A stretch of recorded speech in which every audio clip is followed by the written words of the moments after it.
Counting మీద స్పెషల్గా focus పెట్టినట్టు కనబడుతోంది వైసీపీ. దానికి సజ్జల రామకృష్ణారెడ్డి గారి రెచ్చగొట్టే మాటలు కానీ, లేకపోతే కౌంటింగ్ ఏజెంట్లకి ఏం చేయాలో, ఎలాంటి పనులు చేయాలో, ఎలా దూకుడుగా ఉండాలో, లేకపోతే ఎలా అడమెంట్గా బిహేవ్ చేయాలో అంటూ చెప్పిన మాటలు కానీ, ఇవన్నీ ఎందుకు వస్తున్నాయి? వీటితో పాటు ఉద్యోగులు ఈసారి ఉద్యమంలా ఓట్లేశారు. పోస్టల్ బ్యాలెట్లు దాదాపు 5.5 లక్షలు పోలయ్యాయి. పోస్టల్ బ్యాలెట్లు, ఇది రికార్డ్. గతంసారి కంటే 2019 కంటే రెట్టింపు ఈసారి.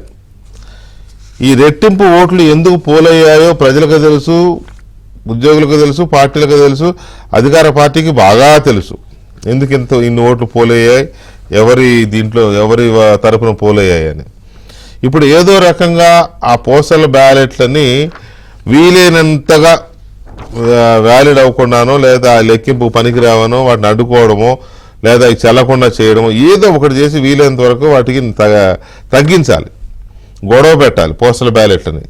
ఎందుకంటే 1 లక్ష 2 లక్షలు తగ్గించినట్టే కదా అనే ఒక దీంట్లో ఉన్నారు. దాంతోపాటు మిగతా ఓట్ల విషయంలో కూడా పోలింగ్ ఏజెంట్లు, వైసీపీకి సంబంధించిన ఏజెంట్లని తరఫీదిస్తున్నారు. ఏమనంటే ఏదో రకంగా ప్రతి ఓటుకి అడ్డుపడండి అని చెప్పే తరహాలో వాళ్ళకి ట్రైనింగ్ ఇస్తున్నారు. ఇదంతా కూడా ఎందుకు ఇస్తున్నారు? ఏం ఆశించి ఇస్తున్నారు? ఎలాగూ పోలింగ్ మీద ధీమా సడిలిపోయింది కాబట్టి కౌంటింగ్ మీద ఇక ఫోకస్ పెట్టారా? అంత సులభమా కౌంటింగ్ సెంటర్లలో అరాచకాలు చేయడం కానీ, లేకపోతే తిమ్మిని బమ్మిని చేయడం కానీ అంత సులభమా? ఎన్నికల కమిషన్ ఏమంటోంది? ఇందాకనే బ్రేకింగ్ వచ్చింది. ఎన్నికల ముఖ్య అధికారి సిఇఓ మీద ప్రత్యేకమైన వార్నింగ్ కూడా జారీ చేశారు. అది కూడా చూద్దాం. అలాగే కేంద్ర ఎన్నికల సంఘం ఈ పోస్టల్ బ్యాలెట్ల మీద కూడా అధికార పార్టీకి ఊహించిన షాక్. సజ్జల రామకృష్ణారెడ్డి గారు కౌంటింగ్ ఏజెంట్లని ఎందుకు రెచ్చగొడుతున్నారు అనే అంశంతో పాటుగా పోస్టల్ బ్యాలెట్ల విషయంలో వైసీపీ ఎంతో తహతహలాడుతోంది. ఏదో రకంగా వీటిని వీలైనంత వరకు దెబ్బకొట్టాలి, ఈ పోస్టల్ బ్యాలెట్లు ఇన్వాలిడ్ అయ్యేలాగా చూడాలి అని. బాధాకరం ఏంటంటే నిన్న మొన్నదాకా ఉద్యోగ సంఘాల నాయకులుగా ఉండి ఇప్పుడు జగన్మోహన్ రెడ్డి పంచన చేరి ఉద్యోగ నాయకులుగా, సలహాదారులుగా ఉన్న వాళ్ళు కూడా ఉద్యోగులు తప్పు చేసినట్టు, ఉద్యోగులు ఏదో దొంగ ఓట్లు వేసినట్టు క్రియేట్ చేస్తున్నారు. అవునులే, గతంలో వేసామని వాళ్ళే ఒప్పుకున్నారు, ఆ చేత్తో ఈ చేత్తో కూడా నొక్కామని. ఇప్పుడు దొంగ ఓట్లు వేశారు వీళ్ళు అని చెప్పి ఇప్పుడు వాళ్లే మాట్లాడుతున్న పరిస్థితికి ఎందుకు వచ్చారు వీళ్ళు అనేది ఒక కీలకమైన అంశం. అయితే ఇప్పుడే ఎలక్షన్ కమిషన్ కూడా 2 రకాలుగా షాక్ ఇచ్చింది అధికార పార్టీకి. అవేంటో వెళ్లే ముందు మనతో చర్చలో పాల్గొంటున్నారు సిపిఎం సీనియర్ నాయకులు, మాజీ శాసనసభ్యులు ఎంఏ గఫూర్ గారు, అలాగే అమరావతి బహుజన జేఏసీ అధ్యక్షులు పోతుల బాలకోటయ్య గారు, అండ్ తెలుగుదేశం పార్టీ అధికార ప్రతినిధి కోనేరు సురేష్ గారు చర్చలో పాల్గొంటున్నారు. అయితే వీళ్ళు వేసుకున్న 2 ప్లాన్లు ఏంటంటే, ఒకటి కౌంటింగ్ సెంటర్లలో గొడవ పెట్టాలి, పోలింగ్ కేంద్రాల్లో అనుకున్నది జరగలేదు కాబట్టి, విజయవంతంగా గొడవలు చేసి పోలింగ్ని దెబ్బ కొట్టలేకపోయాం కాబట్టి కౌంటింగ్లోనైనా చివరి అవకాశంగా తీసుకోవాలి అనేది ఒకటి ప్లాన్ చేస్తున్నట్టు కనబడుతోంది. రెండవది, ఉద్యోగులు వేసిన పోస్టల్ బ్యాలెట్ని ఏదో రకంగా అడ్డుకోవాలి, వాటిని ఇన్వాలిడ్ అయ్యేది అలాగా చూడాలి అనే 2వ ప్లాన్ కనబడుతోంది. సో రెండో దాని గురించి మనం చర్చిద్దాం. దానికి కూడా సెంట్రల్ ఎలక్షన్ కమిషన్ చాలా గట్టి షాక్ ఇచ్చింది. ఇప్పుడే కొద్దిసేపటి క్రితమే రాష్ట్ర ఎన్నికల ముఖ్య అధికారి సిఇఓ ముఖేష్ కుమార్ మీనా చాలా గట్టి వార్నింగ్ ఇచ్చారు, స్ట్రాంగ్ డోస్ ఇచ్చారు సజ్జల రామకృష్ణారెడ్డికి. మరి అది పరోక్షంగా సజ్జల రామకృష్ణారెడ్డికి ఇచ్చినట్టే వినపడుతోంది ఆ డోస్. అదేంటో ఒకసారి విన్న తర్వాత మనం చర్చను ప్రారంభిద్దాం. కౌంటింగ్ లోపల హాల్లో ఎవరైనా ఏమైనా డిస్టర్బెన్స్ చేయడానికి ప్రయత్నం చేస్తే ఇమీడియట్ గా అరెస్ట్ చేసేసి జైలుకి పంపించడం జరుగుతుంది. క్లియర్ ఇన్స్ట్రక్షన్ ఎలక్షన్ కమిషన్ ఉన్నాయి. ఆల్రెడీ ఎస్పీ గారు అంతా అరేంజ్మెంట్ చేశారు. బయట కూడా ఆ రోజు పూర్తిగా 144 సెక్షన్ ఉంటుంది, అంటే around this counting area. Plus ఆ రోజు ఎవరు కూడా ఏ ప్రొసెషన్ ఈ సెలబ్రేషన్ ఏం చేయకూడదు. ఆల్రెడీ కలెక్టర్ గారు కూడా ఇన్స్ట్రక్షన్ ఇవ్వడం జరిగింది. డ్రై డే ఉంటుంది. పూర్తిగా మనము we have to regulate all the activities on the day of counting and afterwards also పూర్తిగా నిఘా పెట్టుకోవాలి. ఏదైతే సజ్జల రామకృష్ణారెడ్డి గారు చేయమని వాళ్ళ ఏజెంట్కి చెప్పాడో అవే చేయొద్దని మీనా గారు వార్నింగ్ ఇస్తాడు. గఫూర్ గారు అరెస్ట్ వెంటనే లోపల గొడవ చేస్తే వెంటనే అరెస్ట్ చేసి జైలుకి పంపిస్తాము, ఊరేగింపులు ఉండవు, అంతా డ్రై డే ఉంటుంది, బయట కౌంటింగ్ సెంటర్ చుట్టుపక్కల కూడా 144 సెక్షన్ అమల్లో ఉంటుంది అని చెప్పి. ఏంటి వీళ్ళ గేమ్ ఏంటి అసలు? సజ్జల రామకృష్ణారెడ్డి గారు అలా కౌంటింగ్ ఏజెంట్ని రెచ్చగొట్టే విధంగా మాట్లాడడం అనేదాన్ని మీరు ఎలా అర్థం చేసుకుంటున్నారు? ఇప్పుడు వెంకటకృష్ణ గారు, ఇప్పుడు ఈ సజ్జల రామకృష్ణారెడ్డి అండ్ కో ఈ కంపెనీ ఏదైతే ఉందో, రాజకీయ పార్టీగా నేను మాట్లాడిన వాళ్ళ కంపెనీ ఈ ఒక అరాచకమైనటువంటి కంపెనీ ఏర్పాటు చేసినారు వాళ్ళు. వాళ్ళకి ప్రజాస్వామ్యం మీద గౌరవం ఉండదు. ఇప్పుడు ఈ కౌంటింగ్ ప్రక్రియ అనేటువంటిది నార్మల్ గా స్మూత్ గా జరిగేటువంటి ప్రక్రియ అండి. ఈ పోస్టల్ బ్యాలెట్ వరకు పేపర్ బ్యాలెట్ అనుకుంటాను నేను. పోస్టల్ బ్యాలెట్ వరకు వాళ్ళు డౌట్స్ ఏదైనా ఎక్స్ప్రెస్ చేయొచ్చు. సరిగా వేసినారు లేదా, ముద్ర సరిగా పడిందా, తిరగబడిందా, రెండు వైపులా పడిందా, లేకుంటే ఈ ముద్ర అవతల కూడా ఒత్తుకున్నది, ఇట్లాంటివి జనరల్ మొదటి నుంచి ఉండే ప్రాసెస్ ఉంటది. అది అంతవరకు జాగ్రత్తగా ఉండయా అని చెప్పొచ్చు. కానీ మీరు రూల్స్ పట్టించుకోకూడదు, అడ్డగోలుగా ఉండాలా. ఏమి ఈ సజ్జల రామకృష్ణారెడ్డికి పోయే రోగం వచ్చింది నాకు అర్థం కాదు. ఈ రకంగా ఒక పార్టీ నాయకుడు, ప్రజాస్వామ్యంలో గెలుపు ఉంటుంది, ఓటమి ఉంటుంది. వాళ్ళే గెలవచ్చు లేదా ఓడిపోవచ్చు, అది పాయింట్ కాదు. అంటే మీరు గొడవ చేయడం కోసం, అడ్డగోలుగా మాట్లాడడం కోసమే లోపలి పోవాలనేటువంటి హితోపదేశము, అది ప్రజాస్వామ్యంలో ఇది అలవబుల్. ఇది నా ప్రశ్న. కాబట్టి ఈ రకమైనటువంటి ధోరణి మంచిది కాదు ఏ రాజకీయ పార్టీకైనా. వైసీపీ ఇది ఫ్రస్ట్రేషన్ ఉన్నారు వాళ్ళు 145, 175, 175 అన్నారు. ఆ తర్వాత కొంచెం తగ్గించుకున్నారు. 150 మాకు గ్యారంటీ అన్నారు. మళ్ళీ ఇప్పుడు ఏం అనుమానం వచ్చిందో ఇప్పుడు అంటున్నారు. ఇప్పుడు పెట్టుకోండి, 88 మార్జిన్ మార్క్ కదా, మార్జిన్ మార్క్ కాబట్టి అది దాటితే చాలు. ఎక్కడ దాటుతారు సార్? ఎక్కడ దాటుతారు? దాటడానికి స్కోప్ ఎక్కడుంది? అందుకోసం ఏంటంటే పోస్టల్ బ్యాలెట్ కనుక కంట్రోల్ చేస్తే, పోస్టల్ బ్యాలెట్ లో గొడవ పెట్టుకుంటే, మేనేజ్ చేయగలిగితే పోస్టల్ బ్యాలెట్ ను మనకు ఉపయోగపడుతుంది అని. ఇప్పుడు ఎంప్లాయీస్ అందరూ కూడా ఒకే పట్టుదలతో, ఒకే లక్ష్యంతో ఏది ఏమైనా ప్రభుత్వం పోవాలని వాళ్ళు కోరుకుంటున్నారు. 90%, 80% జరిగింది, 80-90% జరిగింది అన్నప్పుడు వాళ్ళ యొక్క ప్రజాస్వామ్య కోరిక ఎక్కడైనా వేసిండొచ్చు. వాళ్ళు ఎక్కడ వేసినారో నాకు తెలియదు. అయితే వాళ్ళ యొక్క కోరిక అది, వాళ్ళ యొక్క అభిమతం, దాన్ని గౌరవించాలి తప్ప లిటిగేషన్ పెట్టాలా, అడ్డగోలుగా వాదించాలా, రూల్స్ పట్టించుకోకూడదు, గొడవలు చేయాలా, ఇది ఎక్కడి పద్ధతి అని. దొంగ ఓట్లు పోల్ కావడానికి స్కోప్ లేదు. ఇప్పుడు ఐడి కార్డు లేకుండా ఎవరికి ఇవ్వలేదు. అసలు మామూలుగా ఐడి కార్డు ఉన్నా ఇవ్వలేదు. నీ వర్క్ ప్లేస్ ఎక్కడా, నీ పర్మనెంట్ ఊరు ఎక్కడా, అక్కడ వేయాలన్నా ఇక్కడ వేయాలన్నా తిప్పినా సార్, బాగా తిప్పి 2-3 రోజులు తిరిగి ఒక రోడ్ వేసినారు. కాబట్టి అని చెప్తున్నాడు ఒకరు, నేను 3 రోజులు తిరిగినాను సార్, ఏమైనా నా ఓటు పోల్ చేయాలని 3 రోజులు కాదు 10 రోజులని తిరిగి నా ఓటు వేయాలనుకున్నాను నేను.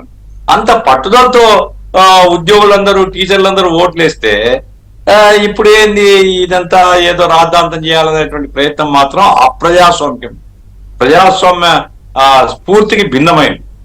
గెలుపుకోవటంతో సంబంధం లేదు. ఎవరు గెలుస్తారు, ఎవరో ఒకరు గెలుస్తారు, మిగతా వాళ్ళు ఓడిపోతారు. అయితే ఇప్పుడు చివరి దశలో వచ్చేప్పుడు ఈ రకమైనటువంటి మొండాట ఆడటము, తొండాట ఆడటం అనేటువంటిది అది ఓ రాజకీయ పార్టీకి తగదు. సజ్జల రామకృష్ణారెడ్డి గారు ఆ స్ఫూర్తి లేకుండా మాట్లాడుతున్నాడు. లేలా పీరియడ్ ఏమో హైకోర్టుకు పోయినాడు. మరి ఒకవైపు ఏమో ఎలక్షన్ ప్రాసెస్ అంతా ఎలక్షన్ కమిషన్ చేస్తూ ఉంటది. ఏదైనా ఉంటే సెంట్రల్ ఎలక్షన్ కమిషన్ దగ్గర పోవాలా, అదేం లేదు. హైకోర్టు మరి ఏం హైకోర్టులో రుచి కనపడుతుందో వీళ్ళకు. ఒకప్పుడు హైకోర్టు చెప్పింది ఏది లెక్క చేయాలా, హైకోర్టు చెప్పిన తీర్పులు ఏమి అమలు చేయాలా. ఇప్పుడేమో హైకోర్టు చోటు తిరుగుతున్నారు. ఓకే, అది వాళ్ళ ప్రజాస్వామ్య హక్కు.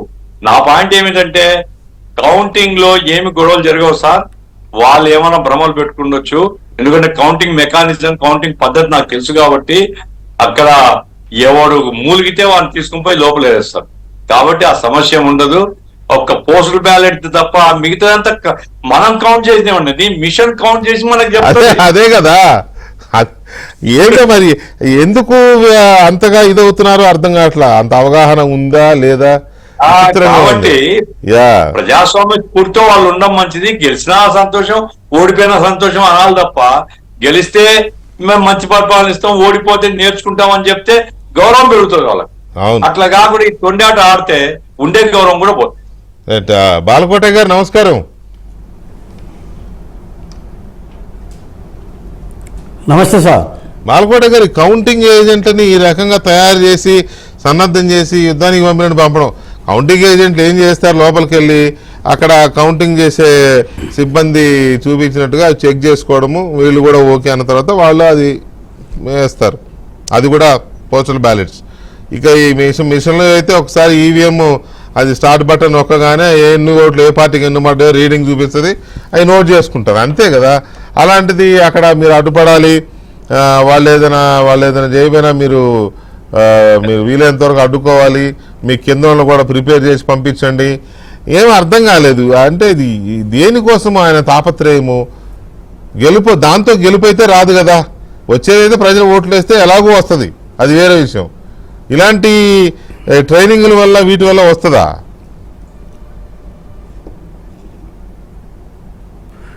వెంకటకృష్ణ గారు నమస్కారం. గఫూర్ గారికి, తెలుగుదేశం పార్టీ నాయకులు కూడా జయభీములు. సజ్జల రామకృష్ణారెడ్డి గారికి కౌంటింగ్ ఎలా జరుగుతుందో తెలియదండి.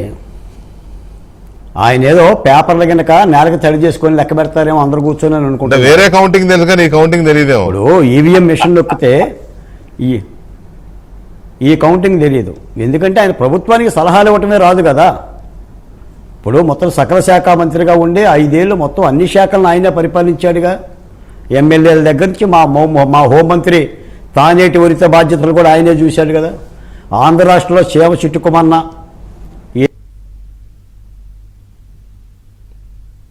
లేదా భూములను చేయాలన్నా, ఇసుక అమ్మాలన్నా, మద్యం అమ్మాలన్నా, లావాదేవీలన్నా, లేదా ప్రతిపక్ష పార్టీల మీద దాడులు చేయాలన్నా, లేదా నాబొట్టును అవసరం చేయాలన్నా, వీటన్నిటి కూడా కర్త కర్మక్రియ ఆయనే కదా. ఆయన ఎప్పుడు కౌంటింగ్కి ఉన్నాడు. ఈ సందర్భంగా ఒక మాట చెప్తాను నేను వెంకటకృష్ణ గారు. పాతాళభైరవి సినిమాలో మాంత్రికుడు ఎస్వి రంగారావు ఉంటాడు. సాహసం చేయరా డెంబక రాజకుమారు లభిస్తుందని పదే పదే రామారావుని అంటూ ఉంటుంటాడు.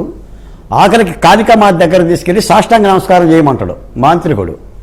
రామారావు అంటాడంటే నాకు సాష్టాంగ నమస్కారం తెలియదు, ముందు నువ్వు చెయ్యాలని అంటాడు. మాంత్రికుడు చేస్తాడు, తల నరుగుతాడు. నేనేమంటే సజ్జల రామకృష్ణారెడ్డి గారికి మీరు వెళ్ళండి కౌంటింగ్ ఏజెంట్గా. సజ్జల రామకృష్ణారెడ్డి గారు మీరు కౌంటింగ్ ఏజెంట్గా వెళ్ళండి. ఎలా తిరగబడాలి, ఎలా రూల్స్ని అడగాలి, ఎలా ఎదురు తిరగాలి చెప్పండి. అక్కడ మీరు బయట నుంచి చెప్పటం కాదు, మీరే వెళ్ళండి కౌంటింగ్ ఏజెంట్గా. ఏదో బూతులకు వెళ్ళిపోయి ఆ మేనా గారికో అక్కడ ఎన్నికల పోలింగ్ సిబ్బందికి మీరు అడ్డుపడండి. మీరు అడ్డుపడాలి కదా ముందు. నేనేమంటానంటే ఇదేదో ఆషామాషి వ్యవహారం కాదండి. ఇదో తిక్కల కుడియేదాకా తిక్కల మాటలు కాదు. ఒక ప్రజాస్వామిక ప్రక్రియని అపహాస్యం చేయటం దుర్మార్గం. ఇప్పుడు ఈ రోజున ఎన్నికల కమిషను జీరో వైలెన్స్తో దేశవ్యాప్తంగా ఎన్నికలను పెట్టుకొని ఎన్నో జాగ్రత్తలు తీసుకొని మాచర్ల లాంటి ప్రాంతాల్లో ఈవీఎంలను బద్దలు కొడితే అరెస్ట్ చేద్దామని కూడా అరెస్ట్ చేయలేక కోర్టుకు వెళ్ళిపోయి ఆ ముద్దాయి పారిపోతే ఎంతోమంది అరెస్టులు అయిపోతే ఒక జాగరూకతతో చేస్తుంటే ఆ ప్రజాస్వామ్య ప్రక్రియను అపహాస్యం చేసే విధంగా సజ్జల రామకృష్ణారెడ్డి గారు ఎలా మాట్లాడతారండి? రెచ్చగొట్టే విధంగా. అంటే ఈవీఎంలోకి వెళ్తేనే అల్లరి చేస్తేనే నోటీసులు ఇస్తారా, అరెస్టులు చేస్తారా మేనా గారు? ఈ రోజు సజ్జల రామకృష్ణారెడ్డికి నోటీస్ ఇవ్వండి. అదే కదా ఒక ప్రజాస్వామ్య ప్రక్రియలో ఎలా మాట్లాడతాడు? ఓ బాధ్యత కలిగిన వ్యక్తిని నోటీసులు ఇవ్వాలండి. నువ్వు నోటీసులు ఇవ్వాలి. నువ్వు అల్లరి చేసుకుని కేసు పెట్టి లోపలైతే కాదు. ఇప్పుడు సజ్జల రామకృష్ణారెడ్డికి నోటీస్ ఇవ్వండి. అదేమన్నా ప్రజాస్వామ్య ప్రక్రియ అనుకుంటారా, లేకపోతే ఏమన్నా మీ యొక్క పరిపాలన అనుకుంటున్నారా? కాబట్టి ఇది ఒక దుర్మార్గమైన ప్రక్రియ. నేను మాట చెప్తా వెంకటకృష్ణ గారు, ఏమైందంటే మన సీతమ్మ జాడిన హనుమంతుడు కనుక్కున్న తర్వాత రావణాసురుడికి మీదకి రామలక్ష్మణులు ఇద్దరు యుద్ధానికి బయలుదేరతారు. రావణుడికి అర్థమైపోతుంది నేను ఓడిపో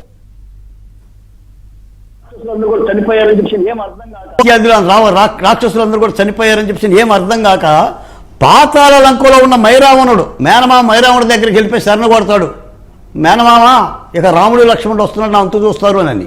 మరి ఈ జగన్మోహన్ రెడ్డి గారికి లండన్ వెళ్తా ఏ నా పని అయిపోయింది సజ్జలా, ఇక నువ్వే బాధ్యత చూడు, మనం ఓడిపోతున్నావు, ఆ ఈవీఎంల దగ్గర మీరు ఏం చేస్తారో, కౌంటింగ్ కేంద్రానికి ఆఖరి ప్రక్రియ ఏదో ఉందని ఏమో సలహా చెప్పాడో ఏమో నాకు తెలియదు, కానీ అలాగనే ఉంది వ్యవహారం చూస్తానంటే. కాబట్టి తప్పనిసరిగా రాష్ట్ర ప్రజలు కూడా అర్థం చేసుకోవాలి. ఈ రోజున వైసీపీ నాయకులు కానీ, మంత్రులు కానీ, లేదా వైసీపీ కార్యకర్తలు కానీ, రాష్ట్ర ప్రజలు కానీ ఇంత దుర్మార్గంగా సజ్జల ఇలా మాట్లాడుతున్నారంటే 5 ఏళ్ల పరిపాలన ఏంటో కూడా మనకు అర్థమవుతుంది. వీళ్ళు పరిపాలన ఎలా చేశారు? మీరు ఇందాక కూడా ఒక డిబేట్ పెట్టారు, నేనే ఫ్యాక్షనిస్ట్ అని. అది రాయలసీమకు ఒక రాకాసి పుండు. ఫ్యాక్షనిజంతోనే రాయలసీమ అట్టుడికి పోయింది, నీళ్లు లేకుండా చేశారు. అంటే ఈ విధంగా ప్రజాస్వామిక ప్రక్రియని ఈ విధంగా ఎగతాళి చేస్తున్న ఈ నాయకుల యొక్క నైజాన్ని అర్థం చేసుకోవాలి. నాకు తెలిసి ఎన్నికల కౌంటింగ్ సజావుగా అవుతుందండి. ఉత్సవోపిస్తారండి ఎన్నికల కమిషను. కౌంటింగ్ కేంద్రాల దగ్గర అల్లరి చేస్తే ఎవరైనా సరే ఎన్నికల కమిషన్ మీనా గారు ఉత్సవోపిస్తండి. అక్కడ కేసులు కట్టనే కాదు, చొక్కా లుంగి బన్నీని ఇప్పి మన కనుక అంకుశ సినిమాలో రాజశేఖర రెడ్డి తీసుకురండి రహదారుల మీదకి. అప్పుడు ఎన్నికల ప్రక్రియ ఏంటో, ప్రజాస్వామ్యం ఏంటో అర్థమవుతుంది. వీళ్ళు ఇష్టానుసారంగా పరిపాలన చేద్దామని, దూకుడుగా చేద్దామని ఎవరిని రెచ్చగొడతారు, ఎవరిని భయపెడతారు. ఈ రోజున వెంకటకృష్ణ గారు రైతుకి వర్షం వస్తుందో లేదో వాతావరణ కేంద్రం చెప్పనక్కర్లా. ఈ రోజున ఆంధ్రప్రదేశ్లో మార్పు జరుగుతుందో లేదో రైతుగా, ఓటర్లుగా మాకు అర్థమైపోయింది. ఆకాశంలో వర్షగుడి కనిపిస్తుంది, ఇంద్రధనుసు కనిపిస్తుంది. తప్పనిసరిగా ఓటర్లు మార్పు చెందారని చెప్పేసి ప్రతిపక్ష పార్టీకి అర్థమవుతుంది, అధికార పార్టీకి అర్థమవుతుంది, పోటీ చేసిన ఎమ్మెల్యేలకు అర్థమవుతుంది. ఈ రోజున అందుకని ప్రజాస్వామిక ప్రక్రియలో ఎన్నికల కమిషను చీల్చి చెండాడాలనేది మా మనవే. ఎందుకంటే లేకపోతే ఎన్నికల ప్రక్రియ మీద కూడా గౌరవం పోతే అసలు వ్యవస్థ మీదే గౌరవం పోతుంది. ఇంకా వ్యవస్థను మీరు కాపాడేదేముంది? ఒక భారత రాజ్యాంగం 75 ఏళ్ళుగా ఉన్న భారత ప్రజాస్వామ్యంలో దేశవ్యాప్తంగా జరుగుతున్న ఎన్నికల ప్రక్రియలో అరే బీహార్లో ఈవీఎం బగల కొడితే బీజేపీ ఎమ్మెల్యేని అరెస్ట్ చేశారండి. ఆంధ్రప్రదేశ్లో అరెస్ట్ చేయలా, వెంకటకృష్ణ గారు. అంటే వీళ్ళు ఏం చేస్తారంటే ఇప్పుడు తురకా కిషోర్లు పంపిస్తారా ఏజెంట్లుగా, తురకా కిషోర్లని, అవినాష్ రెడ్డిని, లేదా ఎమ్మెల్సీ అనంతబాబుల్ని, వీళ్ళు కావాలి ఏజెంట్లుగా. కాబట్టి ఒక దుర్మార్గమైన ప్రక్రియ. ఎన్నికల కమిషన్ పకడ్బందీ కన్నెయ్యాలి. ఇలాంటి వ్యాఖ్యలు ఎందుకు చేస్తున్నారు, దీని వెనక ఏమైనా గూడుపుట్టాన్ని ఉందా, నాకు అదే ఆందోళన కలుగుతుంది. నాకైతే సజ్జల రామకృష్ణారెడ్డి ఊరకనే అన్నారు కదా మహాత్ములు అన్నట్టుగా, ఇందులో ఏమైనా కుట్రుందా? రేపొద్దున కౌంటింగ్ ఆఫ్ చేస్తారా? రాద్ధాంతం పెట్టుకొని కొట్టేమన్నా రాద్ధాంతం చేస్తారా అనేది కూడా ఎన్నికల కమిషన్ పరిగణ తీసుకోవాలి. రైట్, ఒక్క నిమిషం బాలకోట గారు. ఇక్కడ సురేష్ గారు ఆయనేమో సజ్జల రామకృష్ణారెడ్డి గారేమో వాళ్ళ కౌంటింగ్ ఏజెంట్లకి, చీఫ్ ఏజెంట్లకి శిక్షణ అలా ఇచ్చి కింద కూడా అలా తయారు చేయమని పంపిస్తున్నాడు. ఎన్నికల కమిషన్ అయితే సీరియస్ వార్నింగ్ ఇచ్చింది. ఇందాక విన్నారు కదా మీరు, చిన్న తేడా వచ్చినా తీసుకెళ్ళి లోపలేస్తామని చెప్పి వార్నింగ్ ఇచ్చింది. సో మరి మీరు మీ ఏజెంట్కి మీరేం చెప్తున్నారు, అవతల వాళ్ళు చేస్తున్న ప్రయత్నాలు మీరు ఎలా అబ్జర్వ్ చేస్తున్నారు? సార్ మీరు మొట్టమొదటి చూస్తున్నారు, మేము ఇటీవల కాలంలో కూడా చాలా మంది రిటర్నింగ్ ఆఫీసర్లు కూడా ఉన్నటువంటి నిబంధనల్ని డీవియేషన్ గా రాంగ్ ఇంటర్ప్రిటేషన్ చేస్తా ఉంటే కూడా మేము ఎప్పటికప్పుడు ఎలక్షన్ కమిషన్ దృష్టిలో తీసుకెళ్లి అక్కడి నుంచి మేము ఎలా ఫాలో అవ్వాలి. పర్సే ఈ మధ్య ఎన్నికలు జరిగేటప్పుడు పోలింగ్ ఏజెంట్లని అదే పోలీస్ కేసులు ఉంటే గనక పోలింగ్ ఏజెంట్లుగా పెట్టకూడదని చెప్పి కింద స్థాయిలో ప్రచారం చేశారు. అట్ ది సేమ్ టైం చాలా ఇబ్బందులు పెడుతున్నారండి. పోలీస్ డిపార్ట్మెంట్ కి మమ్మల్ని అడుగుతున్నారు, పొలిటికల్ పార్టీలని, అభ్యర్థుల్ని, మీ పోలింగ్ ఏజెంట్లుగా కూర్చునే వాళ్ళ పేర్లు మా పోలీస్ డిపార్ట్మెంట్ కి ఇస్తే మేము వెరిఫై చేసి ఇస్తాము, అప్పుడు మాత్రమే మీరు ఐడెంటిటీ కార్డులు ఇష్యూ చేయాలన్నప్పుడు మేము కమిషన్ దృష్టికి తీసుకెళ్ళాం. ఏమని సార్, అసలు ఈ నిబంధనలో హ్యాండ్ బుక్ లో ఎక్కడ కూడా గైడ్లైన్స్ లో పోలీస్ డిపార్ట్మెంట్ కి పోలింగ్ ఏజెంట్ లిస్ట్ పంపించమని లేదు, కానీ కింద ఆర్ఓలు పోలీస్ డిపార్ట్మెంట్లు ఇబ్బంది పెడుతున్నారు పార్టీలని, వీళ్ళు కావాలని అధికార పార్టీకి తొత్తులుగా వ్యవహరిస్తే అట్లా చేస్తారంటే వెంటనే క్లియర్ గా డైరెక్షన్ ఇచ్చారు సిఇఓ గారు. అదే పద్ధతిలో మేము ఈ రోజు కూడా పోస్టల్ బ్యాలెట్ విషయంలో కొంతమంది సంతకాలు చేయలేదు సార్. పోస్టల్ బ్యాలెట్ తీసుకుందాం. ఇప్పుడు కౌంటింగ్ ఏజెంట్ విషయంలో వీళ్ళు తీసుకుంటున్న స్టెప్స్ అదే చెప్తున్నా సార్ మీకు. ఎందుకంటే మేము క్లియర్ గా కింద స్థాయిలో ఆర్ఓలకి అన్ని పార్టీలకి అర్థమయ్యేటట్టుగా గైడ్ లైన్స్ ఇవ్వండి. ఆ నిబంధనలు ఇస్తే మా అందరికీ కూడా ఒకే లెవెల్ ప్లేయింగ్ ఫీల్డ్ ఒకే రకంగా ఉండాలి. అధికార పార్టీ ఒక రకంగా, అధికారంలో లేని వాళ్ళకి ఒక రకంగా మీరు చూస్తున్నారు.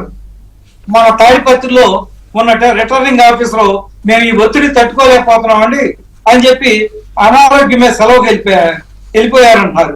అది ఈ రకమైన జరుగుతూ ఉంటే పొలిటికల్ పార్టీలని మిగతా వాళ్ళకు కూడా ఈ గైడ్ లైన్స్ నిబంధనల్ని తెలియజేయకపోతే ఈ రకమైన ఒత్తిడికి అందరూ లోన్ చేద్దామని చెప్పేసి ఒత్తిడి తీసుకురావటం ఈ రకంగా జరుగుతుంది. కాబట్టి మేము ఎలక్షన్ కమిషన్ దృష్టి తీసుకెళ్లి గైడ్ లైన్స్ ఇవ్వండి అని అడుగుతున్నాం. ఆ అడిగిన మీదటే ఇప్పుడు కౌంటింగ్ 2 రకాలు ఉంటుంది సార్. ఇందులో ఒకటి ఈవీఎంలో నిక్షిప్తమైనటువంటి దాన్ని ఈవీఎం ఓపెన్ చేసి వాటన్నిటికీ కూడా ఫెన్సింగ్ కట్టేస్తున్నారు సార్. ఒకేగా నియోజకవర్గానికి 14 టేబుల్స్ మినిమం గా ఇచ్చారు. కొన్ని చోట్ల 10 టేబుల్సే ఉన్నాయి. కొన్ని చోట్ల 300 బూతులు 350 బూతులు ఉన్న చోట 20 పోలింగ్ టేబుల్స్ కూడా పెట్టారు. వీటన్నిటికి కూడా ఫెన్సింగ్ ఉంటుంది. ఫెన్సింగ్ బయట ఉండి మనం వాళ్ళు ఓపెన్ చేసి కౌంటింగ్ ఆఫీసర్ లెక్క పెడతా అంటే 1 by 1 వెళ్ళేదాన్ని నెమ్మదిగా ఏమంటే మీరు మరీ స్పీడ్ గా చేస్తున్నారు, నెమ్మదిగా చేయండి అని రాసుకుంటానికి వెసులుబాటు ఉండేటట్టుగా అంతవరకే పరిమితం. కానీ ఈవీఎం బాక్సులు దొరికి కానీ కౌంటింగ్ మిషన్ దొరికే పరిస్థితి అక్కడ ఉండదండి. వీళ్ళు చేస్తుంది ఏది అడ్డగోలుగా మాట్లాడమని సజ్జల రామకృష్ణారెడ్డి గారు వాళ్ళ కౌంటింగ్ ఏజెంట్ కి ఇస్తున్న సూచనలు ఏంటంటే ఈ పోస్టల్ బ్యాలెట్ల విషయంలో అవి 6వ టేబుల్ దగ్గరే ఉంటాయండి. పోస్టల్ బ్యాలెట్లు 6వ టేబుల్ దగ్గర లెక్క పెడతారు కాబట్టి మీరు వాళ్ళు ఏది అవునంటే వీళ్ళు కాదనండి. ఒకటే వాళ్ళు ఈసీ ఒకటైంది అంటున్నారు. అంటే మీరు సజ్జల రామకృష్ణారెడ్డి గారు అంతకు ముందు లోకల్ బాడీ ఎలక్షన్ జరిగినప్పుడు నీలం సహాని గారు స్టేట్ ఎలక్షన్ కమిషనర్ గారిని వేసుకుని ఏ రకంగా అయితే అన్ని రకాల అక్రమాలు చేసి ఈ ఎన్నికల్లో రద్దు పొందాలని ప్రయత్నిస్తున్నారు.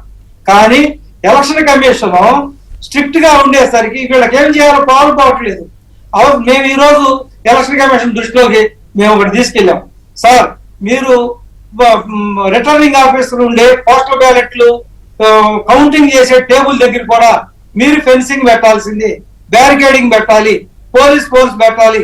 లేకపోతే వీళ్ళు రేపు బ్యాలెట్ పేపర్లో దొంగిలించవచ్చు, చిచ్చేయవచ్చు, లేకపోతే ఇంకేదైనా జేబుల్లో ఇంకు తీసుకెళ్లి రహస్యంగా పోయవచ్చు. వీళ్ళు ఏమైనా చేస్తారు సార్ అని ఇప్పుడే చెప్పమాకండి కదా సార్. వీళ్ళు వాళ్ళ ప్రయత్నంలో ఇచ్చింది ఏంటి మరి నేను చెప్పండి. నేను ఆయన అన్ని రకాలుగా మీరు అడ్డుకోండి అంటే ఏ రకంగా అడ్డుకున్నా?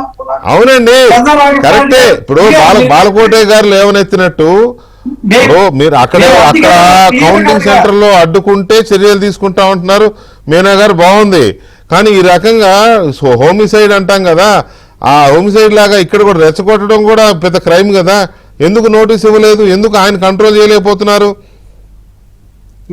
మేము ఈ రోజు సజ్జల రామకృష్ణారెడ్డి గారు, దేవినేని ఉమా గారు మేము కలిసి సజ్జల రామకృష్ణారెడ్డి గారు చేసిన వ్యాఖ్యల మీద వీడియో క్లిప్పింగ్ తో సహా తీసుకెళ్లి మీరు యాక్షన్ తీసుకోకపోతే మిగతా వాళ్ళ భయం రాదు సార్. రాష్ట్రంలో సుమారుగా ఉన్నటువంటి అన్ని కౌంటింగ్ బూత్ల దగ్గర కూడా వీళ్ళు ఇష్టం వచ్చినట్టుగా ప్రవర్తిస్తే రేపు ఎన్నికల్ని ఏదో ఒక రకంగా దుశ్చర్యలకు పాల్పడి అడ్డుకోవాలని చూస్తున్నారు అని చెప్పేసి మేము తీసుకెళ్తే ఇప్పుడు వాళ్ళు అంటున్నారు మేము ఎట్టి పరిస్థితుల్లో పోలీస్ ఫోర్స్ ఉంటుంది. ఇంకొకటి కూడా చెప్పారు, 2 రోజుల ముందే ఆర్ఓలతోటి అన్ని క్యాండిడేట్లు, చీఫ్ ఎలక్షన్ ఏజెంట్లు అందరితో మీటింగ్ పెట్టండి. రేపు కౌంటింగ్ జరిగేటప్పుడు తీసుకునేటటువంటి ప్రోస్ అండ్ కాన్స్, అదేవిధంగా పోస్టల్ బ్యాలెట్లు వ్యాలిడేషన్, ఇన్వాలిడేషన్ దగ్గర రిజెక్షన్ లో కూడా ఏ రకమైనటువంటి మేము గైడ్ లైన్స్ ఫాలో అవుతున్నాము, ముందుగా పోస్టల్ బ్యాలెట్లకు సంబంధించి కూడా ఏదో రకంగా వాటిని ఇన్వాలిడ్ చేయాలనే రకరకాల ప్రయత్నాలు జరుగుతున్నాయి. వీళ్ళు హైకోర్టు కూడా మూవ్ అవ్వాలని చూశారు, మూవ్ అయ్యారు. లంచ్ మోషన్ పిటిషన్ కూడా వేశారు. అదే టైంకే కేంద్ర ఎన్నికల సంఘం నుంచి చాలా క్లియర్ ఆదేశాలు కూడా వచ్చాయి. దాంతో ఏపీ సిఇఓ కూడా చెప్పేశారు, నేను చెప్పినా సిఈసి చెప్పినా ఒకటే, అందులో 2 ఆలోచన లేదని. దీంతో వీళ్ళకి ఇంకొక షాక్ తగిలింది. సో ఇప్పుడు పోస్టల్ బ్యాలెట్ల పరిస్థితి ఎలా ఉండబోతోంది, ఉద్యోగులు ఎలా ఫీల్ అవుతున్నారు? ఒక నిమిషం. బ్యాలెట్లకు సంబంధించి ఏదో రకంగా చాలా మంది ఉద్యోగుల పోస్టల్ బ్యాలెట్స్ వెనుక ఆఫీసర్స్ సంతకాలు మాత్రమే ఉన్నాయి, సీల్ లేదు అని కొన్ని ప్రాంతాల్లో కొన్ని చోట్లేమో సంతకమే లేదు, ఓన్లీ బ్యాలెట్ వాళ్ళకి ఇచ్చారు, వాళ్ళు బ్యాలెట్ మీద ఓటేసి ఇచ్చారు తప్ప దాని మీద పోలింగ్ ఆఫీసర్ సంతకం లేదని కొన్ని చోట్ల ఇట్లా ఏదో రకంగా రకరకాల ఇవి చేసి పంపుతున్న నేపథ్యంలో ఇవాళ కేంద్ర ఎన్నికల సంఘం చాలా గట్టి స్ట్రోక్ ఇచ్చింది. అక్కడ సంతకం పెట్టిన అధికారి ఆ సంతకం మాత్రమే ఉంటే సరిపోతుంది, ఈ సీల్ లేకపోయినా అతని హోదా లేకపోయినా అది ఓటర్కి సంబంధం లేదు, ఆ ఓటు చెల్లినట్టే. కాబట్టి దీని విషయంలో ఇక ఎలాంటి శశపిశలకి అవకాశం లేదు అని చెప్పి చాలా క్లియర్గా principal secretary Avinash Kumar, AP CEO కేంద్ర ఎన్నికల సంఘం ప్రిన్సిపల్ సెక్రటరీ అవినాష్ కుమార్ సిఇఓకి లెటర్ పంపారు. దీంతో వైసీపీ ఒక్కసారిగా షాక్ తిన్నట్టయింది. అయితే అప్పటికే హైకోర్టులో లంచ్ మోషన్ పిటిషన్ మూవ్ చేసి ఉన్నారు కాబట్టి అక్కడేమన్నా ఐదో ఉద్యమం చూశారు, బట్ అది ఇంకా ఏమీ వర్కౌట్ అయినట్లేదు. సో ఈ అంశం మీద చర్చిస్తున్నాం. మనతో బీజేపీ అధికార ప్రతినిధి దినకర్ లంకా కూడా లైవ్లో ఉన్నారు మాట్లాడడానికి. దినకర్ గారు నమస్కారం. హలో, నమస్తే అండి. దినకర్ గారు, ఈ పోస్టల్ బ్యాలెట్ మీద వైసీపీ ప్లాన్ ఎందుకు ఇంతగా దీన్ని పట్టుబట్టుకొని కూర్చుంది, ఏం సాధిద్దామని? ఫస్ట్ ఇది సాంకేతిక పరమైన అంశం, దాని మీద ఎలక్షన్ కమిషన్ ఆఫ్ ఇండియా వివరణ ఇచ్చింది. ఇప్పుడు ఒక ఓటరు ఓటు వేశాడు, అది పోస్టల్ బ్యాలెట్ వేశారా లేకపోతే ఈవీఎం మిషన్లు వేశారా అనేది పక్కన పెడితే, ఓటరు ఓటు వేసిన తర్వాత ఆ ఓటు కౌంటింగ్ అయితే గానీ ఆ ఓటు ఎవరికి పడింది అనేది తెలవదు. అవును, ఇంతలోపే అంత తొందరపడిపోయి పలానా రకమైనటువంటి సాంకేతికమైన సమస్యలు చూపించి ఈ ఓటు చెల్లదు, ఈ ఓటు చెల్లుద్ది అనే రకమైన మాటలు మాట్లాడుతూ ఉన్నారంటే ఓటమికి గ్రౌండ్స్ ఆల్రెడీ ప్రిపేర్ చేసుకుంటున్నారు అనేది ఒకటి. రెండో పాయింట్ ఏంటంటే, ఇప్పుడు మీరు ఇక్కడ డిబేట్ చేస్తున్నారు ఏబిఎన్ ఛానల్లో, మీ మేనేజ్మెంట్ ఉంది, ఏ మేనేజ్మెంట్ కి ఇక్కడ డిబేట్ చేస్తున్న మీకు మధ్య పరస్పర నమ్మకం లేకపోతే ఈ యొక్క డిబేట్ కానీ మీ యొక్క పనులు సజావుగా జరుగుతాయా? జరగవు. అలాగే ముఖ్యమంత్రి స్థాయిలో ఉండి పరిపాలన చేసి రాష్ట్రాన్ని పరిపాలన చేసిన వైకాపా ప్రభుత్వము ఎంప్లాయీస్ ఎవరైతే ఉన్నారో వాళ్ళ ఓటు లెక్క వేయక ముందే వాళ్ళ మీద అనుమానాలు వ్యక్తపరుస్తున్నారంటే ఎంత సమన్వయంతో పరిపాలన సాగింది, ఎంత నమ్మకం వాళ్ళ కింద పనిచేసినటువంటి ఉద్యోగస్తుల మీద ఉందంటే, ఉద్యోగస్తుల నమ్మకాన్నే కోల్పోయామనేటటువంటి కంక్లూజన్కి వచ్చిన తర్వాత ఇక జనాలకి సంబంధించిన అంశంలో వాళ్ళ యొక్క ఊహలు ఏ విధంగా ఉంటుంది మీరు ఒకసారి గమనించుకోండి. అవును. కాబట్టి స్పష్టంగా ఎవరైతే ఉద్యోగస్తులతోటి వీళ్ళు వ్యవహరించిన తీరు, ప్రజలతోటి వ్యవహరించిన తీరు ఏదైతే ఉందో దానికి ప్రతిఫలమే 82% పైగా వచ్చినటువంటి ఓటింగ్ ఏదైతే ఉందో దాన్ని ప్రతి ఒక్కరు కూడా విశ్లేషణలో చెప్తా వచ్చారు. ఇవాళ కేవలం ఓటమికి సాకులు వెతుక్కోవటం కోసం మాత్రమే ఇటువంటి చిరు ప్రయత్నాలు చేస్తా ఉన్నారు. ఓటమి తథ్యం అనేటటువంటిది వారందరికీ కూడా తెలిసిపోయింది కాబట్టి ఈ యొక్క ఏంటంటే ఓటమికి రేపు ఇలా జరిగిపోయింది అలా జరిగిపోయింది లేకపోతే ఎలక్షన్ కమిషన్ ఇలా వ్యవహరించింది అలా వ్యవహరించిందని సాకులు చెప్పుకోవటానికి తప్పితే ఇది ఏ మాత్రం కూడా పస ఉన్నటువంటి వాళ్ళు కాదు. అలాగే సజ్జల రామకృష్ణారెడ్డి గారు ఈ పోస్టల్ బ్యాలెట్ కౌంటింగ్ కి సంబంధించి కానీ లేకపోతే కౌంటింగ్ అప్పుడు వ్యవహరించాల్సిన తీరు మీద మాట్లాడినటువంటి వీడియోలు బయటకు వచ్చింది. అవును, స్పష్టంగా ఆయన మీద మటుకి చర్యలు ఎలక్షన్ కమిషన్ తీసుకోవాల్సిందే. దానికి కావాల్సిన రిప్రజెంటేషన్ ఎన్డీఏ పక్షాల తరఫున మేము కూడా కలిసి తెలుగుదేశం పార్టీ జనసేన పార్టీతో కలిసి ఇచ్చి తీరుతాము. ఎందుకంటే ఈ విధంగా రెచ్చగొట్టేటటువంటి విధానంతో ముందుకు వెళ్ళడం ఏమాత్రం కూడా ప్రజాస్వామ్యంలో సమంజసం కాదు. రైట్, థ్యాంక్ యూ దినకర్ గారు. గఫూర్ గారు, ఈ పోస్టల్ బ్యాలెట్ల విషయంలో వీళ్ళు ఇంతగా ఇది చేస్తుంటే ఎన్నికల సంఘం క్లియర్గా చెప్పేసింది. వీళ్ళు ఏమంటారంటే అధికారి సంతకం కాకుండా సంతకం చేసిన అధికారి హోదా ఉండాలంటారు, స్టాంప్ ఉండాలంటారు. అవన్నీ ఓటర్కి సంబంధం లేదు కదా. వెంకటకృష్ణ అనే ఒక ఉద్యోగి వెళ్ళి బ్యాలెట్ అడిగాడు, బ్యాలెట్ తీసుకున్నాడు, ఓటు వేసాడు, ఇచ్చాడు, వచ్చాడు, అయిపోయింది కదా. ఇవన్నీ అడిగి వీటి మీద మళ్ళీ కోర్టుకు వెళ్ళడము అనేది ఏంటి వీళ్ళ తాపత్రయం? వీళ్ళు ఇవన్నీ చేసి చూస్తే ముందే కొంతమంది ఆర్ఓలను ఏమైనా ఇన్ఫ్లుయెన్స్ చేసి ఈ సాంకేతికంగా ఇబ్బంది పెట్టేటువంటి అంశాలు ఏమైనా ముందుగానే ప్లాన్ చేసుకున్నారా అనేది అర్థమవుతుంది. అయ్యో, లేకుంటే ఇప్పుడు వాళ్ళకి ఆ బ్యాలెట్ పేపర్ లో సంతకం ఉండి సీల్ లేదనే విషయం కానీ హోదా లేదనే విషయం వాళ్ళకిట తెలుస్తుంది. ఇప్పుడు ఎంప్లాయీస్ అండి ఓటు వేయడానికి పోయింది, ఎంప్లాయీస్ దొంగ ఓట్లు వేసే ఛాన్స్ లేదండి. ఎందుకంటే నీకు డ్యూటీ ఆర్డర్ ఉంటేనే పోస్టల్ బ్యాలెట్ ఇస్తారు. ఆ రకంగా ఎలక్షన్ డ్యూటీ వేసినారని ఆ ఆర్డర్ ప్రొసీడింగ్ చూపిస్తే అప్పుడు అతని ఓటుకు వాళ్ళు పోలింగ్ కు అనుమతిస్తారు. ఆ రకంగా చాలా ఖచ్చితంగా నిబంధన పాటించిన తర్వాతనే ఓటరు అక్కడ ఓటేస్తాడు. ఈ ఎంప్లాయీస్ ఓట్ల మీదనే ఆధారపడి నిర్ణయం కనుక తీసుకుంటే 175లో ఒక్క సీటు కూడా వైసీపీ రాదు. పోస్టల్ బ్యాలెటే కనుక క్రైటీరియా తీసుకుంటే ఒక్క సీటు కూడా వైసీపీ గెలవదు. అంతగా వాళ్ళ హృదయాల్ని గాయపరిచినారు, మానసికంగా వేధించారు, అవమానాలు పాలు చేసినారు. వాళ్ళు ఏదైనా ఒక చిన్న మీటింగ్ పెట్టుకుంటామంటే ఎత్తుకొని పోయినారు పోలీసు వాళ్ళు వచ్చి. ఆ రకంగా వాళ్ళ పిఆర్సీ దగ్గర నుంచి వాళ్ళకి ఇవ్వాల్సిన డిఎల్ దగ్గర నుంచి అన్ని విధాలు వేధించిన తర్వాత ఇప్పుడు గుండెలు బాదుకుంటే ఏం ప్రయోజనం అండి?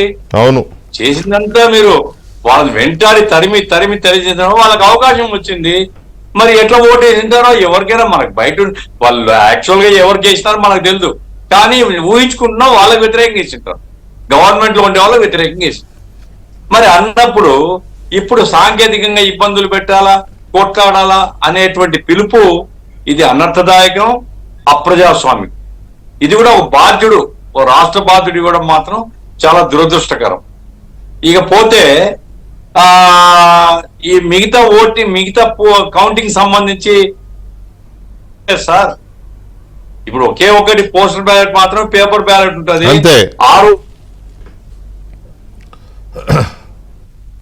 6 టేబుల్ దగ్గర కౌంటింగ్ చేయడం మహా ఉంటే 3000 ఓట్లు సార్. ఇవి ఒక్కో నియోజకవర్గానికి ఆవరేజ్ గా రఫ్ గా 3000 ఓట్లు కౌంట్ చేయాల్సి వస్తుంది. 3000, 2500, 3000, 3500 ఈ మధ్యలో ఉంటది.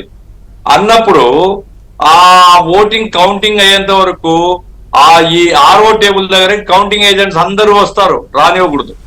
ఎవరైతే చీఫ్ ఏజెంట్ ఉంటాడో క్యాండిడేట్ తరఫున లేదా క్యాండిడేట్ వాళ్ళు మాత్రమే కూర్చోవాలా. అదొక్కటి జాగ్రత్తగా జరిగితే ఆ తర్వాత ఎవరికి ఏం ప్రమేయమే లేదు సార్. బటన్ నొక్కుతారు, సంఖ్య వస్తుంది, చూడండి అని చూపిస్తారు, నోట్ చేస్తారు, పంపించేస్తారు. ఈ కౌంటింగ్ ఏం జరుగుతుంది దీంట్లో? కాబట్టి ఒక పోస్టల్ బ్యాలెట్ మాత్రమే కౌంటింగ్ దగ్గర అన్ని పార్టీలు అలర్ట్ గా ఉండాలా, ప్రధాన ప్రతిపక్షం కూడా అలర్ట్ గా ఉండాలా. ఎందుకంటే అధికార పార్టీ ఉద్దేశపూర్వకంగా గలాటలు చేయాలి అనేటువంటిది ఓపెన్ గా చెప్తున్నారు కాబట్టి ఇన్ని జాగ్రత్తలు తీసుకోవాల్సినటువంటి అవసరం ఉంది. అందుకోసం ఒక పోస్టల్ బ్యాలెట్ ఖచ్చితంగా చెప్తున్నా అండి, ముందే చెప్తున్నాను నేను. జ్యోతిషం అనుకోండి, 100కి 100 కాకపోయినా 180 ఓట్లు వైసీపీకి వ్యతిరేకంగా ఓట్ చేసినారు. ఖచ్చితంగా వైసీపీ ప్రభుత్వం పోవాలని వాళ్ళ మనోకాంక్ష, అది వాళ్ళ మనోభిప్రాయము. వీళ్ళు ఎంత తలకిందులు చేసినా హైకోర్టు కాదు సుప్రీంకోర్టుకు పోయినా అదే మారదు సార్. మీ అనుభవంతో చెప్పండి గఫూర్ గారు, మీ అనుభవంతో. ఇప్పుడు ఒక ఎంప్లాయీ ఉన్నాడు, ఒక ఎంప్లాయీ ఒక ఓటు వేసాడంటే సహజంగా సరే అతని బంధువులు అది అంతా పక్కన పెడదాం, ఆయన కుటుంబం ఇంకొక 2 ఉంటాయి కదా, 2 ఓట్లు ఉంటాయి కదా, ఆయన కాక భార్య, తల్లి, తండ్రో, లేకపోతే పిల్లలు, ఎదిగిన పిల్లలు, అంటే 1+2 అంటే 3 ఓట్లు మినిమం ఉంటాయి కదా. ఉంటాయి. ఎన్నైనా అడ్డుకుంటారు వీళ్ళు ఎన్నైనా అడ్డుకుంటారు. ఎక్కడ అడ్డుకుంటారు సార్? అడ్డుకోవడానికి స్కోప్ లేదు సార్. ఇప్పుడు అక్కడ అడ్డుకోవడానికి ఏమిటి, ఇద్దరికి వేసింటారు అనుకోండి, అది ఇన్వాలిడ్ అవుతుంది. అది తప్ప మిగతాది ఏది ఇన్వాలిడ్ కాదండి. ఈ గుర్తు అవతల వైపు అదే సింబల్ మీద అవతల వైపు పడినా పరిగణలోకి తీసుకుంటారు, వెనక కొడితే తప్ప. ముందు అందరు చదువుకున్న వాళ్ళు సార్ వేసేది వాళ్ళు లేదు. అయినా ఈసారి ఆ ముద్ర వేయడం లేదు, ఈసారి పెన్నుతో టిక్కు పెట్టడమే. ఓకే, ఖచ్చితంగా వాళ్ళ, ఎందుకంటే చాలా కసితో ఉన్నారు వాళ్ళు ఎట్లా తప్పు చేస్తారు సార్. కాబట్టి నేను చెప్తున్నాను సజ్జల రామకృష్ణారెడ్డి కానీ వైసీపీ పార్టీ వాళ్ళని కానీ, మీరు గౌరవంగా వాళ్ళ మనోకాంక్షను గమనించే పద్ధతిలో మీరుంటే నేర్చుకుంటారు వాళ్ళ గురించి. కాదు గొడవ చేస్తే ఇంకా మీ మీద అసహ్యం పెరుగుతుంది వాళ్ళకి. మా కాదు ఇంతో అంత తప్పు చేసేది ఉంటే సొంత మనుషులే చేశారు, సొంత ఎమ్మెల్యేనే సైకిల్ కేసి అయ్యో పొరపాటు జరిగింది, ఇంకో బ్యాలెట్ ఇంకోసారి వేస్తా, ఇంకో స్లిప్ ఇవ్వండి అన్నట్టుగా జరిగిన ఉద్యోగులు ఎందుకు వేస్తారు అట్లా? రైట్. సురేష్ గారు, ఈ పోస్టల్ బ్యాలెట్లకు సంబంధించి ప్రికాషన్స్ అన్ని తీసుకున్నారా మీరు? అంటే అక్కడ ఇప్పుడు గఫూర్ గారు చెప్పిన సూచనలు, అక్కడ చీఫ్ ఏజెంట్ మాత్రమే ఉండాలి, ఇలాంటివన్నీ కూడా మీ వాళ్ళకి చెప్పాల్సినవన్నీ. సార్ మేము రేపు ఎల్లుండి 2 రోజులు కూడా కౌంటింగ్ చీఫ్ ఎలక్షన్ ఏజెంట్లందరూ కూడా ట్రైనింగ్ ప్రోగ్రామ్ చేస్తున్నాము. అయితే మేము పోస్టల్ బ్యాలెట్ విషయంలో కొంతమంది ఈ ఫెసిలిటేషన్ సెంటర్ దగ్గర వాళ్ళు కొంతమంది సీల్ ఐటమ్ మర్చిపోయారు, సీల్ తీసుకురాలేదు, వాటిని ఇన్వాలిడ్ అవుతాయి అని అనుమానం ఉన్నప్పుడు మేము ఎలక్షన్ కమిషన్ రిప్రజెంట్ చేశాం. సార్ ఇటువంటి సమస్యలు వచ్చినాయి కాబట్టి మీరు క్లియర్ డైరెక్షన్ ఇవ్వండి అన్నప్పుడు ఎలక్షన్ కమిషన్ 2023 19 జూలై 2023 ఇప్పుడు కాదు సంవత్సరం క్రితం 19 జూలై 2023 ఆ తర్వాత అక్టోబర్ లో తెలంగాణ ఎలక్షన్ జరిగినప్పుడు కానీ ఎలక్షన్ కమిషన్ ఆఫ్ ఇండియా అప్పుడు జరిగినటువంటి అన్ని స్టేట్లకు ఇచ్చినటువంటి గైడ్ లైన్స్ ని మళ్ళీ ఇప్పుడు రీట్రేట్ చేశారు. ఈ వైసీపీ వాళ్ళకి తెలియని విషయం ఏంటంటే వీళ్ళు ఏ రూల్స్ చదవరు, తెలియక కాదులేండి, రూల్ బుక్ చదవరు, రాజ్యాంగం వీళ్ళకి అక్కర్లేదు, పద్ధతులు అక్కర్లేదు, వ్యవస్థలు అక్కర్లేదు, వాళ్ళకి ఇష్టం వచ్చినట్టు చేయాలి. బ్యాలెట్ పేపర్లు చేతులకు ఇస్తే వాళ్ళే రాసుకుంటారు. ఈ రకమైనటువంటి ఆలోచనలతోటి వాళ్ళకు ఉన్నటువంటి దుర్మార్గమైన ఆలోచనలన్నీ కూడా ఎదుటి వాళ్ళకు ఉంటాయని ఆపాదించుకుని ఈ రకంగా అవార్డాలన్నీ. సో మీరైతే అవసరమైన ప్రికాషన్స్ అన్ని తీసుకున్నారు కదా? ఓకే, ఒక్క నిమిషం అండి బాలకోటి గారు. ఇప్పుడు జరగాల్సింది జరిగిపోయింది, నిర్ణయం జరిగిపోయింది, ప్రజల తీర్పు ఈవీఎం లో ఉంది, వీళ్ళు ఎంత చించుకున్నా ఏం జరగదు కదా, ఎందుకు అనవసరమైన ఇది చేసుకుంటున్నారు?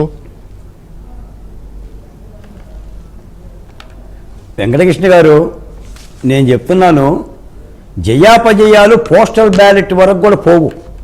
ఎందుకంటే ఆంధ్రప్రదేశ్లో 4,14,00,000 ఓటర్లలో 3,39,00,000 మంది ఓటర్లు ఓట్లేశారు. ఉద్యోగస్తుల ఓట్ల వరకు టిక్కి పెట్టే వరకు కూడా పోవు, ఎందుకంటే జయాపజయాలు నిర్ణయితం అయిపోయినాయి. ఇంకొక మాట ఏంటంటే ఉద్యోగస్తులందరూ కూడా ఆఖరిగా పోలీసు శాఖలో ఉన్న ఆఫీసర్లతో సహా ప్రభుత్వానికి వ్యతిరేకంగా ఓటేశారు. కాబట్టి ఒక మాట చెప్పాలి మీకు వెంకటకృష్ణ గారు, ఈ రోజున మేము కూటమి గెలుస్తుంది లేదా అనే విషయం కూడా కాదు. రేపు పొద్దున చంద్రబాబు నాయుడు గారు ముఖ్యమంత్రి అవుతున్నాడు, చంద్రబాబు నాయుడు గారు ఆధ్వర్యంలో ఏర్పడే మంత్రిత్వ శాఖలో ఈ ఆవేదనలకి అలసినట్టుగా ఒక కొత్త మంత్రిత్వ శాఖను పెట్టి దానికి దళితున్నే మంత్రిగా పెట్టేసి ముందు ఈ ఆవేదనలు తీర్చాలి. 5 ఏళ్ల వైసీపీ పరిపాలన విధ్వంసం మీద మంత్రిత్వ శాఖను పెట్టాలని కోరుకుంటున్నాం మేము. బాలకోటి గారు, మీ ఆవేదన అర్థం చేసుకోగలను, మీ ఆకాంక్ష కూడా అర్థం చేసుకోగలను, మంచి సబ్జెక్టే, కానీ అది వేరే సబ్జెక్ట్ గా తీసుకుంటే బెటర్. ఇది ఏదో సామెత అన్నట్టుగా ఉంటది.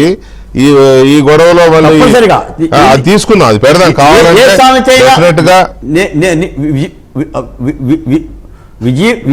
విజయం అయితే తథ్యం వెంకటకృష్ణ గారు. రాష్ట్ర ముఖ్యమంత్రిగా చంద్రబాబు నాయుడు గారు మరోమారు ప్రమాణ స్వీకారం చేయబోతున్నది. ప్రజలు స్పష్టంగా తెలిసిపోతుంది. ఇది వైసీపీ అధికారులు తెలిసిపోతుంది, సజ్జల రామకృష్ణారెడ్డి గారి మాటల్లో తెలిసిపోతుంది, పొన్నవోలు గారి సూక్తుల్లో కూడా తెలిసిపోతుంది. తప్పనిసరిగా రాష్ట్రంలో కొత్త ప్రభుత్వం ఏర్పాటయ్యేలోపు మళ్ళీ ప్రత్యేకంగా మీ ఆధ్వర్యంలో అదే చెప్తున్నా, కొత్త ప్రభుత్వం ఏర్పాటయ్యేలోపు మీరు అన్నట్టుగా ఆ సబ్జెక్ట్ మీద ఒక డిబేట్ పెడదాం, తప్పకుండా ప్రభుత్వం దృష్టికి తీసుకెళ్దాం. థ్యాంక్ యూ వెరీ మచ్ బాలకోటే గారు, గఫూర్ గారు అండ్ సురేష్ గారు. ఇది వాళ్ళ డిబేట్. మళ్ళీ రేపు కలుద్దాం. శుభరాత్రి.